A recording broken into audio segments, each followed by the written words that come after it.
उसमें थोड़े से, लेकिन ऑब्वियसली वो 400 ₹400 मांग रहा है ना, वो 400 रुपये मांग रहा है ऑब्वियसली। ₹1000 मतलब उसका एग्जैक्टली वो 400 रुपये मांग भी तो रहा है 1400 के पुट के, उससे कम में वो बेचेगा नहीं। और बिरला सॉफ्ट देखिए एक मतलब ऑलरेडी कल मिनी एक्सीडेंट हो चुका था, लेकिन आज फिर नीचे। मैं तो सोच रहा हूँ अगर कल इसने प्राइस नहीं किया होता है इसको तो आज कितना गिरता। और क्रॉम्पटन लेकर आई एक बजरा, क्रॉम्पटन करीब करीब 6% नीचे, और डिवीज लैब्स नंबर से पहले थोड़ा सा एक डाउन साइड में मूव दिखा रहा। तो ये तो बात हो गई जो लोअर लेवल के स्टॉक्स हैं उनकी। अपसाइड पर क्या कर रहा है गोदरेज प्रॉपर्टीज़, बहुत टाइम के बाद गोदरेज प्रॉपर्टीज़ में एक मूव। संवर्धन जिस पर गाबा जी की कॉल थी वो इस समय थोड़ा सा एक अच्छा मूव आपको दिखा रहा है। और एक बार टाटा केमिकल्स लेकर आइए। टाटा केमिकल्स कल थोड़ा सा नंबर्स के बाद हल्का पड़ा था, लेकिन आज थोड़ी सी यहाँ पर एक बाइंग आ रही है टाटा केमिकल्स में। एक और स्टॉक जहाँ पर थोड़ी बाइंग एमर्ज हो रही है वो पिरामल एंटरप्राइजेस। हालांकि काफ़ी वॉलेटाइल स्टॉक है ये, और मैं नॉर्मली इसकी चर्चा थोड़ी कम ही करता हूँ क्योंकि इसमें इतनी वॉलेटिलिटी होती है, लेकिन ये करीब करीब अभी इस समय एक डेज हाई पर है।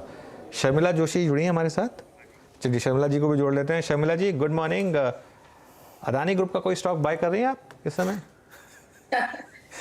एक्चुअली ऑनेस्टली पहले भी नहीं किया था, और अगर मेरे पास एक स्टॉक है तो वो अंबुजा सीमेंट है, और वो भी आई थिंक जो रिकमेंडेशन था और जो स्टॉक होल्डिंग है वो बिफोर एक्विजिशन।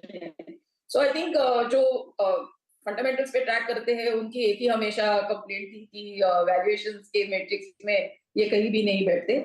बट जिस तरह से अभी स्टॉक्स करेक्ट हुए हैं तो आगे चलकर शायद अडानी विल्मार एक स्टॉक रह सकता है, क्योंकि वो जो बिजनेस में है वो मुझे काफी अट्रैक्टिव लगता है। Obviously I think Ambuja cement वो तो गिवन है, तो देखना पड़ेगा। बट आई थिंक कि I always say market wisdom is complete. तो जो कार्नेज होना है वो अनफॉर्चुनेट है और देखा भी नहीं जा रहा है। I have never really seen anything like this. लेकिन जैसे हम we take the good times with both hands, इसको भी हमें एक्सेप्ट करके let's see where the valuations take the stock, और क्या क्या चीजें निकलती है इसमें से, because obviously the kind of fall that we're seeing today वो इस तरफ पॉइंट कर रहा है कि मार्केट को there is something more, तो शायद और कुछ खराब चीजें बैड न्यूज निकलने वाली है, तो let all that come in the price और फिर रिविजिट करेंगे। अमूमन होता ही है कि जब एग्ज़ाम आता है, पर्चा आता है, तो 5-5 नंबर के प्रश्न पहले होते हैं, फिर 10-10 के, फिर 15-15 के। अनुज ने 15 वाला प्रश्न सबसे पहले पूछ लिया शर्मिला जी से। एग्जैक्टली ये क्या कर रहे हैं आप? अच्छा, अंबुजा को आप एवरेज करेंगे Sharmila ji, if you have Ambuja at higher levels? So it was for a shareholder, मेरे पास स्टॉक है, तो जब ये एक्विजिशन हुआ था तो इट वाज वेरी एक्साइटिंग कि जो स्टॉक 350 के ऊपर जा ही नहीं रहा था और वही पड़ा था, वो एकदम से जिस तरह से भागा, तो उस टाइम बहुत खुशी हुई थी। अब दुख हो रहा है, तो देखेंगे। I think definitely cement is a very interesting space. Again जिस तरह से बजट ने ये चीज सामने रखी है कि केपेक्स पर फोकस है, तो आई थिंक कि अगर एक सेक्टर हमेशा उस चीज को बहुत अच्छी तरह रिफ्लेक्ट करता है तो वो सीमेंट है। तो अल्ट्राटेक सीमेंट, अंबुजा सीमेंट और may be some south Indian companies ये जरूर बाइंग लिस्ट पर रहेंगे। और मेरे हिसाब से अब अंबुजा सीमेंट में वैल्यूएशंस काफी ठीक हो गए हैं, पर उसके इश्यूज का जो ओवरहैंग है ना, उसको एक बार फिर से समझना पड़ेगा कि जो प्लेज शेयर्स है और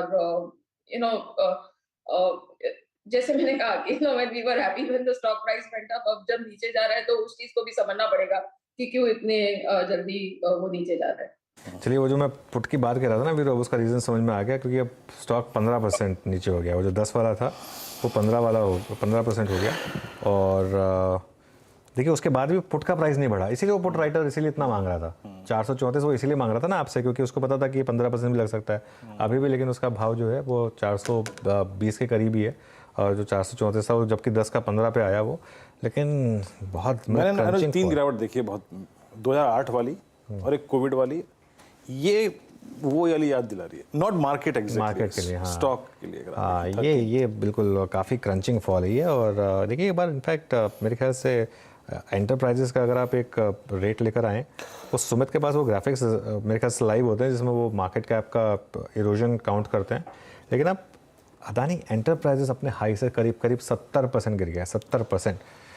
1330 इस समय, मतलब मोटा मोटी 2900 रुपये टूट चुका है। देखिए 2 दिन पहले 3000 रुपये भाव स्क्रीन पर दिखा था आपको, 2 दिन पहले बजट स्पीच में भी था वो भाव। बजट स्पीच में 3000 का भाव उनको स्क्रीन पर दिखा था, और वहाँ से अब देखिए क्या ज़बरदस्त मूव, और 60% का मूव, ज़बरदस्त। F&O स्टॉक है ये ऑब्वियसली, तो थोड़ा सा तो इम्पैक्ट इसकी वजह से भी आता है। और क्या नीचे गिर रहा है, इन्फोसिस लेकर आइए अब जरा एक बार, इन्फोसिस का इंटरडे चार्ट लेकर आइए जरा, और देखिए ये जो कॉग्निजेंट के नंबर्स आए हैं वो एक चीज़ बयां कर रही हैं